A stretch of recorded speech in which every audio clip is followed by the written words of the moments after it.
Now I want to discuss with you very important theorem, that is midpoint theorem.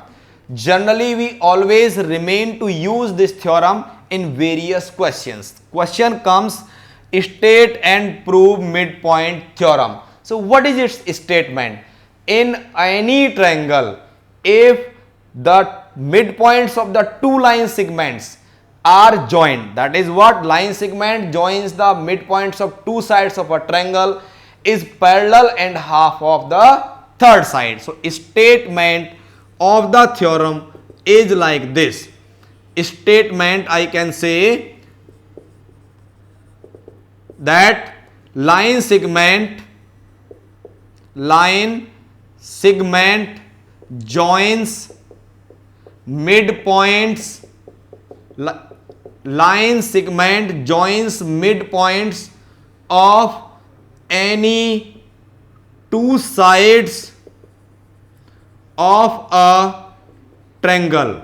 Line segment joins midpoints of any two sides of a triangle, is parallel and half of third side, is parallel and half of third side. This is the statement of the midpoint theorem. In any triangle, so I am drawing here a triangle and labeling it as ABC. I am taking the midpoint of AB as D and midpoint of AC as E. In triangle ABC, D and E are midpoints. Statement of the theorem that line segment joining the midpoints of any two sides. So in triangle ABC, D is the midpoint of AB and E is the midpoint of AC.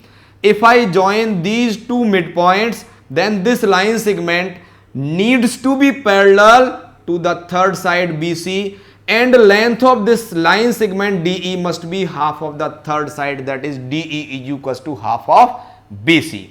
What is given here? If I ask you what is given, given is in triangle ABC, D and E are what? Midpoints of AB and AC respectively. This is given. What we need to prove? We need to prove first that line DE is parallel to BC, and second is DE is equals to half of BC. There is one construction required here, that is extend, I am going here, that is extend side DE to a point F such that DE is equals to EF and join F to C. I am coming back what I have written in construction. Produce DE to F such that DE is equals to EF and join F to C. After joining it, I am going to tell you how I will give the proof of midpoint theorem. In triangle AED, I am taking in triangle AED and triangle another CEF.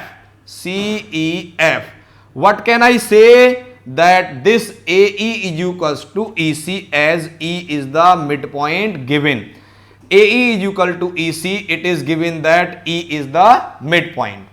Or you can say angle 1 is equals to angle 2 because of vertically opposite angles VOA. Also DE is equals to EF. DE is equals to EF, reason being that construction, we have extended DE to F in such a way that DE and EF are equal because of construction. So here by the SAS condition, we can say these two triangles, which two triangles? Triangle AED is congruent to triangle CEF.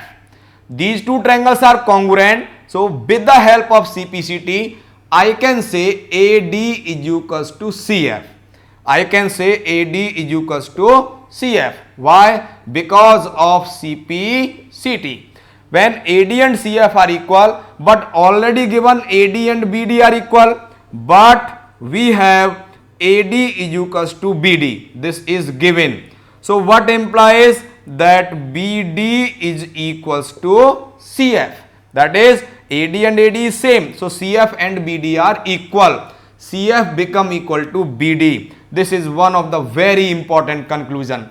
Second, I am telling you, as triangles are congruent, so angle 3 will be equal to angle 4 because of CPCT in the triangle AED and CEF. Angle 3 and angle 4 are corresponding parts. But one can observe very clearly that this pair of angle 3 and 4, but a pair of angle 3 and 4 is a pair of what kind of angles?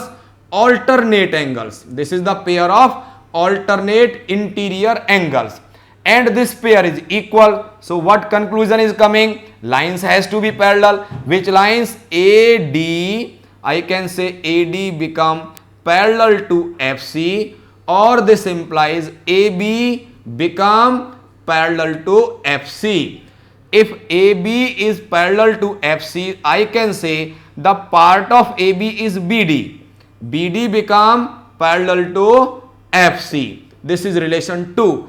I am telling you BD is parallel to FC as shown, BD is equal to FC as proved. So from 1 and 2, what is coming? That BD is parallel and equal to FC. BD is parallel and equal to FC. So there is one property that if one pair of opposite sides of any quadrilateral is parallel and equal, that quadrilateral become a parallelogram. So this implies BCFD become parallelogram. BCFD is a parallelogram. BCFD is parallelogram states that DF become parallel to BC. DF become parallel to BC, but DE is the part of DF, so we can say that DE is parallel to BC. First part hence proved.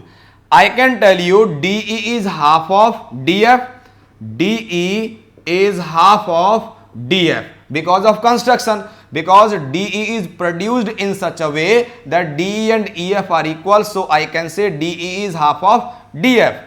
But you have that the length DF is same as BC.